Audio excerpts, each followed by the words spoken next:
Ұзақ жылдар өнер көрсетіп, үлкен сахналарға шығып жүрген әнші жігіт жасы 35-ке таяғанда ішімдікке салынып, бос уақытын ойын-сауықпен өткізеді. Өз өміріне қолдан қиянат жасаған ол жынның жетегіне қалай еріп кеткенімді байқамай қалдым дейді. Алланың қаһарына ұшырап қалдым ба, білмеймін, сол кездерде басталды. Бармаған жерім жоқ. Психиатрларға да, балгерлерге де, емшілерге де апарды мені. Ешқандай пайда келмеді, маған ешкім сенбеді. Өз-өзіммен сөйлесемін, өзім жалғыз кетіп бара жатамын. Бірақ жанымда тағы 10-15 адам жүреді. Алдыма біреу түседі, артыма біреу түседі. Бәрі менен кіммен сөйлесіп бара жатқанымды сұрайды. Өйткені олар адамның көзіне көрінбейді дейді Қуандық. Жындар жатса да, тұрса да онымен бірге жүрген. Бастапқыда олар маған таныс адамдардың даусымен сөйлейтін деп сырын ақтарды Қуандық. Қуандықтың айтуынша жындар қас қарая бастағанда белсенділік танытады екен. Түнімен көз ілмей шыққан кездері болғанын жасырмайды. Құлағына белгісіз адамдардың дауыстары оны өз-өзіне қол жұмсауға итермелеген. Олар адамды азғындайды, қорқытады. Мені машинаның астына түсіруге бірнеше рет итермеледі. Жоғары жылдамдықпен келе жатқан көлікке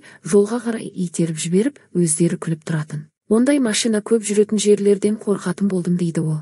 Осыдан кейін Қуандық намазға жығылып, бұрынғы өмір салтынан, яғни үлкен сахнада өнер көрсетуден бас тартады. Жыннан арылуына достары себеп болыпты. Оны Қаскелеңдегі мешіт имамының алдына апарғанда 4 рет қашып кеткен. Бұдан бұрын да Қуандық намаз оқыған, алайда тастап кеткен. Нәтижесінде бойын жын билей бастаған. Қуандықтың ішіне жын кіргенін тек жақын туыстар ғана білген екен. Ол оның сыртқы белгілері ретінде өз-өзімен сөйлесуді және құлағына естілетін дауыстарды айналасындағылардың естімеуін атап көрсетті. Олар өте анық сөйлейді. Мысалы, біреумен сөйлесіп отырсам, ол кісінің өткені жайлы бәрін біліп отыратынмын. Кейін білдім олардың болашақта айта алмайтынын, тек өткеніңді дәл тауып айтады дейді Қуандық. Исламға бет бұрып, намазға жығылған жігіт мұндай қасіретті ешкімнің басына бермесін деп тілейді. Осы дертке шалдықпас бұрын жындар әлеміне сенбейтін едім. Бар айтарым, олардан қорықпау керек. Бұға берсең сұға береді олар. Сондықтан қарсы шығу керек, дұрыс, таза жүру керек.